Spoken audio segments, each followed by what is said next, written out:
नमस्कार दर्शक बंधु आमी अमित आपनारा देखছেন प्लांट केयर।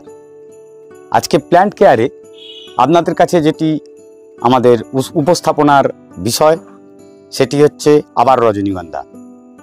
केन दर्शक बंधुदेर मध्य दुजने आमादेर काछे किछु प्रश्न करेছে तादेर 2 बछर हये गेছে किन्तु गाছে फुल आसे ना अथवा छोटो जे गाछगुलो किभाबे तारा बड़ो करे मैचियोर करे तुलबे এই নিয়ে উপস্থাপনার বিষয়।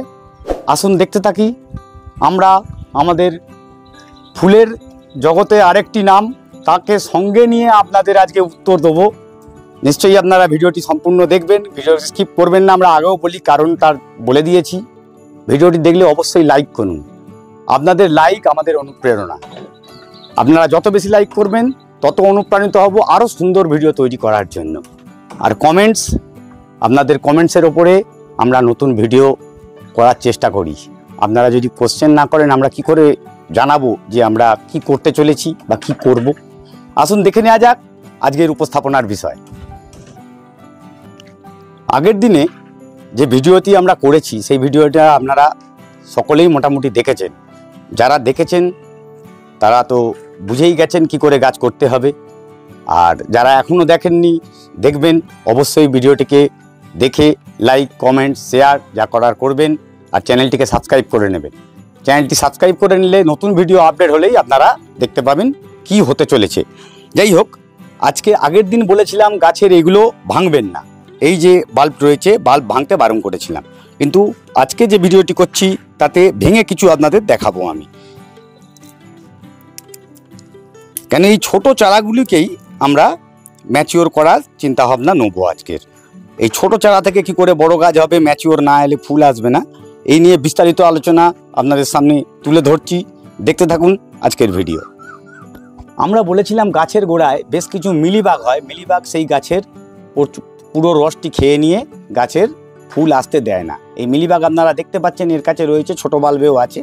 এই বাল্ব থেকে মিলিবাগগুলো যতখানি পারবেন দেখুন এইখানে জলের বুঝতে পারছেন জলের ওপর ভেসে উঠেছে মিলিবাগটি। এছাড়া আপনাদের মাটিতে পোতা হলে তখন আপনারা যা পেস্টিসাইড ইউজ করার করবেন সেই পেস্টিসাইড ইউজ করলেই কিন্তু এই মিলিবাগকে মেরে ফেলা যায়। আর বর্তমানে আমি যেটি করছি এইভাবে আপনারা ধুয়েও নিতে পারেন নতুন গাছ পোতার সময়। তাতে যদি একটু পেস্টিসাইড মিশিয়ে নিয়ে ধুয়ে নেন আরও ভালো, বা ফাঙ্গিসাইডও দিয়ে নিতে পারেন, তাতেই কিন্তু কাজ হয়ে যাবে। আসুন দেখে নিই এই গাছটিকে এবার কিভাবে প্রতিস্থাপন করব আর কিভাবে ম্যাচিওর করে নিয়ে এই গাছে খুব তাড়াতাড়ি ফুল পাবো। আপনাদের ফুলের জগতে আরেকটি অনন্য নাম সেই জিয়ারুল শেখ। আজকে জিয়ারুলদা আমাদের সঙ্গে রয়েছে, কেন আমার রিকোয়েস্টেই আজকের তিনি আমার সঙ্গে রয়েছেন। আমি একা করছিলাম ভিডিওটি, তো জিয়ারুলদাকে বললাম জিয়ারুলদা তুমি তোমার একটু এক্সপার্ট কমেন্ট দাও, আমাদের থেকে অনেক বেশি জানে আর তার থেকে আপনারাও জেনে নিন।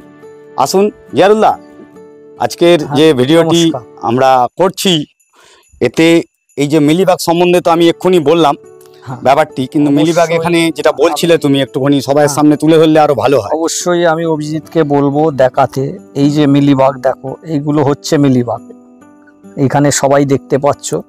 মিলিবাগ আমরা সবাই জানি যে গাছের রস খেয়ে নেয়, চুষে গাছের রসটাকে খায় এবং এর যে বাল্বগুলো আছে সেগুলোকে দুর্বল করে, বা গাছের একটা এমন সময় আসে যদি আমরা মিলিবাগ কোনো পেস্টিসাইডস দিয়ে না মারি তাহলে দেখা যায় গাছের পাতা আস্তে আস্তে হলুদ হয়ে যাচ্ছে, পাতাগুলো ঝরে যায়, ঝরে যাওয়ার পরে সেই গাছটা একেবারে ডাঁটা হয়ে যায়, ন্যাড়া হয়ে, তারপরে পাতা থাকে না। তার কারণই হচ্ছে মিলিবাগ ওর বসে বসে হচ্ছে গাছের যে রস খায় পাতার গোড়া বা পুরো কাণ্ডে, সেই রস খাওয়ার কারণেই কিন্তু ওই পাতাগুলো দুর্বল হতে থাকে। সেই দুর্বল হওয়ার কারণেই হচ্ছে পাতাগুলো ঝরে এবং গাছটা দুর্বল হয়ে আস্তে আস্তে গাছটা মারা যেতে পারে। তা রজনীগন্ধার ক্ষেত্রে আমরা খেয়াল করি না যে গাছ খুব সতেজ আছে, কিন্তু অনেকে বলে ফুল আসছে না, কিন্তু রজনীগন্ধার মূলে এরকম মিলিবাগ প্রচুর ধরে, সেটা আমাদের চোখে পড়ে না। ওই জন্যই আজকে অমিত দাই বাল্বটা ভাঙলো, এই মিলিবাগটা দেখানোর জন্য যে গোড়ায় মিলিবাগ থাকে। আর আজকে আমি আগে বলেছি আমাদের দুটো কোশ্চেন এখানে রয়েছে, আমার কাছে দর্শক জানতে চেয়েছে তারা কিভাবে গাছকে এই ছোট বাল্ব কি করে ম্যাচিওর করে তুলবে। কেন গাছ জেনারেলি তারা বাজার থেকে নিয়ে আসার পরে একজন বলেছেন 2 বছর ধরে গাছ রেখেছি, একটি ফুলও কোনোদিন পাননি। আশা করি উনি দেখলেন ভিডিওটি দেখবেন, দেখলে তাহলে উনি বুঝতে পারবেন কি করে গাছ করলে গাছটি ফুল পেতে পারে। আর সেটি একটুখানি তুমি যদি ভালো করে অ্যাসিস্ট করো তো আরও সুন্দর হবে, তারা আরও সুন্দর ফুল ফলাতে পারবে। আমরা সব সময় দেখে থাকি যে সাধারণ লোকজন যেটা করে রজনীগন্ধার ক্ষেত্রে, যে রজনীগন্ধা হচ্ছে নাইট্রোজেন জাতীয় খাবার হচ্ছে অত্যাধিক আমরা গাছে দিই, যে গাছটা খুব শীঘ্রই বড় হবে আর ফুল দেবে, বেশি তাগড়া হবে। সেটা কিন্তু আমাদের খুব ভুল ধারণা। গাছ যতক্ষণ দেখবে যত বেশি ডেভেলপমেন্টে থাকবে, গাছ যত বেশি ডেভেলপ করার চেষ্টা করবে নিজেকে, তখন কিন্তু সে কোনোদিনও ফুল দেবে না। সে সর্বত্র চাইবে সেই গাছটা ডেভেলপ যত পারবে, তার গুঁড়ি কাণ্ড সবকে ডেভেলপ করার চেষ্টা করবে। তার হচ্ছে রজনীগন্ধা ওই জন্য যত বেশি এরকম ঝাড় হবে, ডেভেলপ হবে, মানে তার চারিদিক থেকে এরকম ছোট ছোট বাচ্চা ছাড়তে থাকবে। যত বেশি বাচ্চা এরকম ছাড়তে থাকবে তখন কিন্তু তার ফুল দেওয়ার টেন্ডেন্সিটা থাকবে না, সে ফুল দিতে চাইবে না। তার তো একটাই লক্ষ্য, তার বংশ বৃদ্ধি করা। তা সেই কারণে আমাদের চেষ্টা করতে হবে রজনীগন্ধার বেশি বাচ্চা না নিয়ে এরকম যাতে সিঙ্গেল বাল্ব থাকতে পারে, সিঙ্গেল টাইপের। তাহলে আমাদের করতে হবে কি, সেই সিঙ্গেল বাল্ব যদি আমরা রাখতে চাই বা গাছটাকে একটু কমজোর রাখতে চাই, তাহলে আমাদের নাইট্রোজেন জাতীয় কোনো খাবার দেওয়া চলবে না। একটা পরিমাণ দেখবো যে আমাদের গাছটা একটু ধরে গেছে, তার জন্য আমরা কি করব হচ্ছে শুধু দোআঁশ মাটি নেব আর তার সাথে ভার্মি কম্পোস্ট নেব। আমরা এখানে নিয়ে নিয়েছি দোআঁশ মাটি আর ভার্মি কম্পোস্ট মিক্সড করা আছে এর সাথে, আর তার সাথে কিছুটা পরিমাণ আমাদের সিঙ্গেল সুপার ফসফেটও মিক্সড করা আছে এই মাটিটাতে। এই মাটিটা হচ্ছে আমাদের নাইট্রোজেনের ভাগ অনেক কমানো আছে। এবারে হবে কি, আমরা এই যে ফাঁপা মাটি করার কারণে আমাদের গাছটা যখন ঠিক সেটিং হয়ে বসে যাবে বা এ হবে, আমাদের চেষ্টা থাকবে যে কোনো খাবার নাইট্রোজেনটা কম আছে, সেই নাইট্রোজেনের মাত্রা যত বেশি কমাবো আমাদের গাছে কিন্তু তত বেশি ফুল আসতে শুরু হবে। ওর জন্য হচ্ছে আমরা মাঝে মাঝে একটু সর্ষের খোল পাতলা জল ভেজানো দিতে পারি, কিন্তু আমাদের গাছ ডেভেলপ হওয়ার পরে যদি তাড়াতাড়ি ফুল আনতে হয় তাহলে আমাদের হচ্ছে ফসফেটের দরকার। ফসফেট হচ্ছে যত বেশি মাটিতে একটু এই রজনীগন্ধা টাইপের গাছে ফসফেট থাকবে, দেখবে গুঁড়িটা ডেভেলপ করবে। যেরকম আমাদের আলু চাষে আলুটা বড় করার, আর যত বেশি আলু বড় হবে, বড় করার জন্য আমাদের মাটিতে পটাশ আর ফসফেট কিন্তু বেশি দেওয়া হয় যাতে আলুটা বড় হয়। ওই জন্য আমাদেরও চেষ্টা করতে হবে যে রজনীগন্ধার গুঁড়িটা বড় হয়, কিন্তু সাইড থেকে ওই বাচ্চা ছাড়লো বা গাছ তাগড়া হয়ে বড় হলো সেইটা কথা না। মানে সেটি নাইট্রোজেনের জন্য বেশি পরিমাণে হতে থাকে। যত বেশি নাইট্রোজেন বেশি থাকবে তত গাছের বৃদ্ধি হবে, ওর বংশ বৃদ্ধি হবে, কিন্তু ও স্টিক নিতে চাইবে না। তা ওই কারণে আমাদের মাটিতে একটু ফসফেট দিতে হবে। আর ফসফেট দেওয়াতে হচ্ছে আমাদের মাটিতে ফসফেট যখনই বেশি থাকবে খুব শীঘ্রই গাছে কুঁড়ি চলে আসবে, আর সেই কুঁড়ি যাতে খুব ডেভেলপ হয় আর শক্তপোক্ত কুঁড়ি মোটা স্টেম নেয়, তার জন্য আমাদের মাঝে মাঝে পটাশটাও ইউজ করতে হবে। এবারে বাকিটা তো অমিত দা বলতে পারবে আশা করি। অমিত দা আমাদের বিগত যে আমাদের এপিসোডটা হয়েছে সেখানে আমি খোল জলের ওপরই বলেছি, তার কারণ হচ্ছে সকলের টেন্ডেন্সি গাছে, যেটা জিয়াদা বললো যে প্রচুর পরিমাণে সার দিয়ে গাছে তাড়াতাড়ি ফুল আনা, সেটি সম্ভব হয় না। রজনীগন্ধার ক্ষেত্রে তো একেবারেই হয় না। আর এখানে উনি রজনীগন্ধায় যত বেশি সার দেবে গাছ শুধু এরকম ফুলে পেঁপে তাগড়া হতে থাকবে, কিন্তু ফুলের দেখা পাওয়া যায়। দেখবে যারা প্রকৃত রজনীগন্ধা মাঠে চাষ করছে, বিঘের পর বিঘে জমি চাষ করছে, তাদের গাছের রজনীগন্ধা যদি কোনোদিন তোমরা ভিডিও বা এতে দেখে থাকো, তাদের পাতা কিন্তু এত বেশি ডার্ক সবুজ থাকে না। এই যে পাতাটা একটু হালকা ফ্যাকাশে, এই যে হালকা ফ্যাকাশে, ওদের নাইট্রোজেন কম থাকে, ওই জন্য ওদের গাছগুলো দেখবে একটু হলুদ টাইপের। গাছ কমজোর কিন্তু গুঁড়ি ওই স্টিক গুলো অনেক বড়, অনেক প্রচুর পরিমাণে ফুল পাওয়া যায়। তার কারণ কি, তাদের গাছে নাইট্রোজেন কম আর ফসফেট আর পটাশের ভাগ বেশি। আসুন দেখে নেওয়া যাক। আজকে আমরা এটিকে প্রতিস্থাপন আবার করে দেখাচ্ছি। এরকম কলামকুচি নিয়ে আমাদের যে ডবল হোলওয়ালা এটা নিয়েছি আমি, এটা না ওইটা এইরকম দুটো জায়গা নিয়ে ব্ল্যাক করে নিয়েছি। হ্যাঁ এটা ওইদিকে, হ্যাঁ ওখানে দাও, ওইটা ওদিকে দিয়ে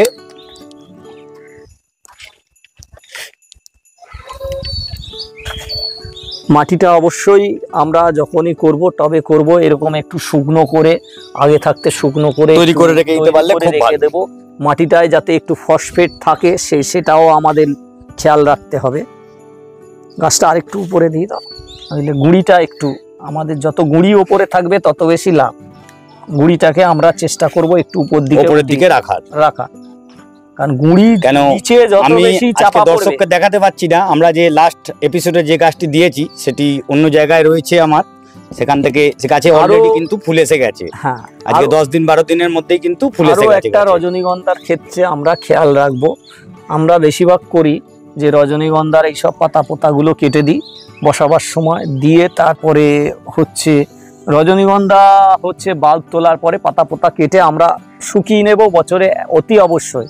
কারণ রজনীগন্ধার বাল্ব হচ্ছে যত বেশি অ্যাডেনিয়ামের মতো, ও যত বেশি খাবার স্টোর করে রাখবে, সেই বাল্ব আমরা যদি ডাইরেক্ট নিয়ে বসাই তখন কিন্তু ওই প্রবণতা অত বেশি ওর মধ্যে, ওই বাল্বের মধ্যে এনার্জি থাকবে, তখন শুধু ও এইরকম বাচ্চা ছাড়ার জন্যই হচ্ছে ব্যস্ত থাকবে, ও কিন্তু ফুল দেওয়ায় থাকবে না। ওই জন্য আমাদের অ্যাডেনিয়ামও দেখবে, আমরা অ্যাডেনিয়াম শীতের শেষে গিয়ে আমরা গাছটাকে জানুয়ারিতে তুলি, ফেব্রুয়ারি মাস অবধি ওই যে স্যাপ জলে একবার ধুয়ে আর ফেব্রুয়ারি মাস অবধি ধুয়ে ছাওয়া জায়গায় টাঙিয়ে রাখে। তার ফলে কি ওর গুঁড়ির মধ্যে যতটা খাবার আছে, ফ্যাট আছে, এই ফ্যাটগুলোকে আমরা ঝরাই।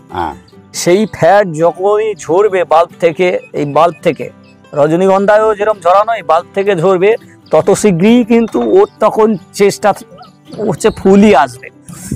কারণ ওর চেষ্টা থাকবে যে যত বেশি ফ্যাট ঝরে যাবে ও দুর্বল হবে, দুর্বল হওয়ার কারণে ও তখন চাইবে যে ক্ষুধার্ত থাকবে, খাবার খাবে, কিন্তু ফুলে পরিণত করতে পারবে। ওর চেষ্টা করবে কি যে কোনো ফল ফুলের গাছ দেখবে যখনই হচ্ছে তাকে ফোর্স করা হবে বা এ করা হবে, সে ফলের দিকে যখন সে বাল্বটা আর নিজে পারবে না যে আমি এবারে মরে যাব, কিন্তু আমার বংশ বিস্তার রেখে যেতে হবে, তখনই কিন্তু গাছ ফল ফুলের দিকে নজর দেয় একদম। ওই জন্য দেখবে আমাদের যে কোনো আম গাছ, লেবু গাছ, যে গাছই হোক, ফল নেওয়ার যখন সময় হয়, ফুল আসা, তখন একেবারে জল বন্ধ করা হয়, মাটি কুপিয়ে দেওয়া হয়, ডাই করা হয়। সেই গাছের পাতা যত বেশি ঝরে, যেটা লেবু গাছে আমাদের খুব করা হয়, যত বেশি ঝরে তখন কি হয়, ওর টেন্ডেন্সি থাকে যে যখনই পাতা পোতা সব ঝরে নেড়া হতে থাকে, তখন ওর মনে হয় যে আমি মারা যেতে পারি, আমার বংশবৃদ্ধি দরকার। তখনই ওর ফুল আসে,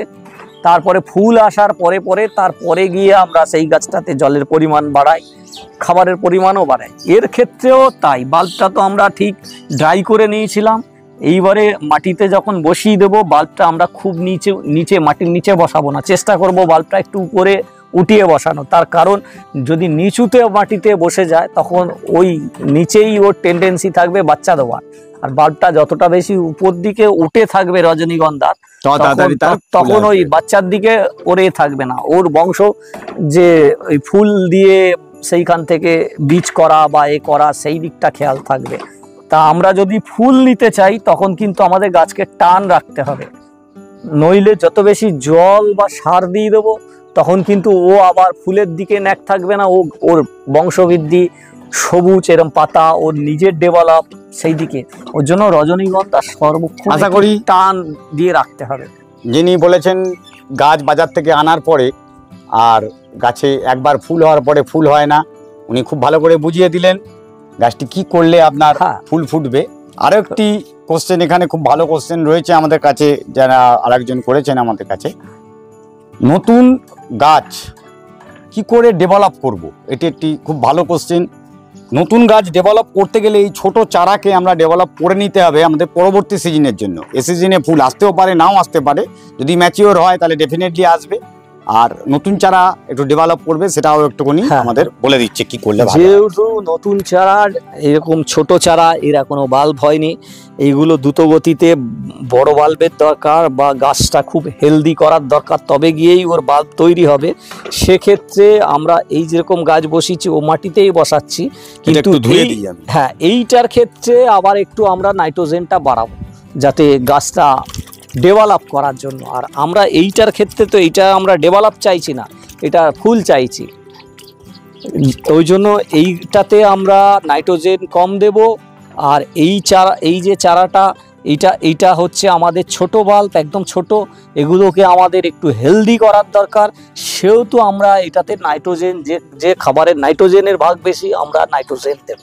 আর নাইট্রোজেন বলতে খোল জল, তো এখানে নাইট্রোজেন খোলের মধ্যে প্রচুর পরিমাণে পাওয়া যায়, এছাড়া কি দিলে ভালো হয়? আমরা খোল জলটা যখনই দেব, খোল জলের সাথে আমরা 10-26-26 হচ্ছে 10 গ্রাম যদি 1 বালতি জলের মধ্যে দিয়ে সেটা নড়িয়ে নিই, সেটা আরও খোল জলটাকে আরেকটু স্ট্রং করবে। আর 10-26-26-এ হচ্ছে সব রকম তার এটা থাকে, মানে হচ্ছে এনপিকে ফরমেশনটা পেয়ে যাচ্ছে, পুরো থাকছে। 10 ভাগ হচ্ছে ফসফেট থাকবে, 26 হচ্ছে 10 নাইট্রোজেন, 26 আপনার পটাশিয়াম আর এটা থাকবে। যেহেতু ওই খোলে নাইট্রোজেন আছে আর এতেও ফের 10 ভাগ নাইট্রোজেন আমরা পাচ্ছি, সেই ভাগটা হচ্ছে গাছে বাড়াবো। বা আমরা খোলের সাথেও না দিয়েও আমরা এই ধার দিয়ে সুফলা বা ডিএপি যদি দিয়ে দিই, তাহলেও গাছটায় নাইট্রোজেনের চাহিদা অনেক হবে। আর গাছটা তখন দেখবে একটু খুব তাড়াতাড়ি লম্বা হচ্ছে, ডেভেলপ হচ্ছে। আমাদের ছোট চারা ডেভেলপ করার জন্য নাইট্রোজেনের দরকার, কিন্তু যেটা বড় বাল্ব আছে তার তো আমাদের ডেভেলপের আর দরকার নেই, অলরেডি ডেভেলপ হয়ে আছে, ওর জন্য এটাকে নাইট্রোজেন কমানোর দরকার। তাহলে এই সময় আপনাদের বুঝিয়ে দিল ছোট চারা কি করে ডেভেলপ করবেন। তাই এরকম টবের মধ্যে আপনারা সিঙ্গেল হোক ডবল হোক যেভাবে চাইবেন আপনারা করে নিতে পারেন। আপনারা যদি মনে করেন না চাপ বড় আছে, যদি মনে করো এরকম বসাতেও অসুবিধা হয়, তাহলে আমরা করব পুরো টবটাকে এরকম মাটি ফিল আপ করে দেবো, একেবারেই ফিল আপ করে দেবো। যেহেতু ছোট চারা, আমরা একটা টবে 2-3টেও বসাতে পারি। এইভাবে একটু হাত দিয়ে করে নেবো, এই চারাটা বসে গেল। এই এরকম ভাবে আমরা পরপর হচ্ছে একই টবে, যেহেতু ছোট চারা তো আমাদের হচ্ছে এখানে আমরা এরকম এক একটা টবে 2-3টে করে বসিয়ে হচ্ছে আমরা চারাটাকে ডেভেলপ করতে পারি। তো আশা করি আপনাদের যে জানার বিষয়টি ছিল খুব ভালো করেই ক্লিয়ার করে দিতে পেরেছে। জিয়ারুলদাকে সঙ্গে নেওয়ার কারণ হচ্ছে উনি আরো এক্সপার্টের মতন আরো সুন্দর করে বুঝিয়ে দিলেন। অবশ্যই এটা তো গেল যে কিভাবে আমরা ফুল পেতে পারি, কিন্তু ফুল পাওয়ার পরে যদি আমরা পরবর্তীকালে বছরে এই গাছটাকে আর না চেঞ্জ করি, তখন কিন্তু আর এর টেন্ডেন্সি থাকবে না যে ফ্লাওয়ারিং করার। তখন এর টেন্ডেন্সি কিভাবে এই টবটাতে বেশি বাল্ব হবে, ঝাঁক হবে। অবশ্য করেই আমাদের সিজন শেষে, রজনীগন্ধার সিজন যখন শেষ হবে, পুরো বাল্বটাকে ওঠানো, উঠিয়ে পাতা পোতা সব কেটে বাল্বগুলোকে ধুয়ে হচ্ছে ফাঙ্গাস যাতে না লাগে, স্যাপ জল বা কেউ ব্যাবিস্টিন দিতে পারে, যে কোনো একটা অ্যান্টিফাঙ্গাস দিয়ে ধুয়ে সেটাকে একেবারে শুকিয়ে বাল্বটাকে রেখে দেবো। আবার যখন সিজন শুরু হবে তখন ওই বাল্বটা বসানো। ওই কেন আমরা শুকিয়ে রেখে দেবো, যাতে এর মধ্যে যত বেশি খাবার আছে বা এক্সট্রা ওর হচ্ছে ফ্যাট জাতীয় জিনিস আছে, সেইটা যাতে আস্তে আস্তে বাল্ব থেকে কমে। ওর জন্যই কিন্তু আমাদের প্রতি বছরে শুকিয়ে নিতে হবে। যদি আমরা বাল্বটাকে শুকিয়ে না নিই, ওই অবস্থায় তুলে আবার বসাই, তাহলেও কিন্তু আমরা ফুল পাবো না, শুধু ও বাচ্চায় দিকেই থাকবে। ওখানে যিনি কোশ্চেন করেছিলেন যে গাছ এনেছিলাম, একবার ফুল হয়ে গেছে, গাছটি অবশ্যই আপনি তুলে নিন। গাছটি তুলে নিয়ে একটু শুকিয়ে নিয়ে, আমি ওখানে আপনাকে কমেন্টসে অবশ্যই অমিতা নিশ্চয়ই আগের ভিডিও করেছে যে রজনীগন্ধা কখন সিজন শুরু আর কখন শেষ। যখন সিজন শেষ হবে তখন আপনাকে কিন্তু অবশ্যই বাল্ব উঠিয়ে ওইভাবে তুলে রেখে করতে হবে। আশা করি শীতের শেষের দিকটাতে তুলে একটু তখন একটু ডরমেন্সিতে চলে আসে গাছ, কিন্তু আদারওয়াইজ গরম যতদিন থাকে, যত বেশি শীত পড়বে রজনীগন্ধা তত ডরমেন্সিতে চলে যাবে। কিন্তু ওই সময় অবশ্য করেই শেষ দিকটাতে তুলে বাল্ব শুকিয়ে নিতে হবে। আবার ফেব্রুয়ারির যেরকম শুরু হবে সিজন, সেই শুরুর থেকে আপনাদেরকে ফের ওই বাল্ব বসানোর নতুন করে প্রতিস্থাপন করে নিলে গাছ ভালো পেতে পারে। ফুল বর্ষা যেন তোমরা হচ্ছে রজনীগন্ধার পুরো সিজন বর্ষাতে এই সময়তে প্রচন্ড পরিমাণে ফুল পেতে পারেন। আশা করি ভিডিওটি ভালো লেগেছে, আর আপনাদের সমস্ত যেগুলো যে কোয়ারি ছিল সেই কোয়ারি আমরা মিট করতে পেরেছি। এই বলে আজকের ভিডিও এখানেই শেষ করছি। যদি ভিডিওটি ভালো লেগে থাকে অবশ্যই সাবস্ক্রাইব করে নেবেন। নমস্কার, সঙ্গে থাকুন, দেখতে থাকুন প্ল্যান্ট কেয়ার।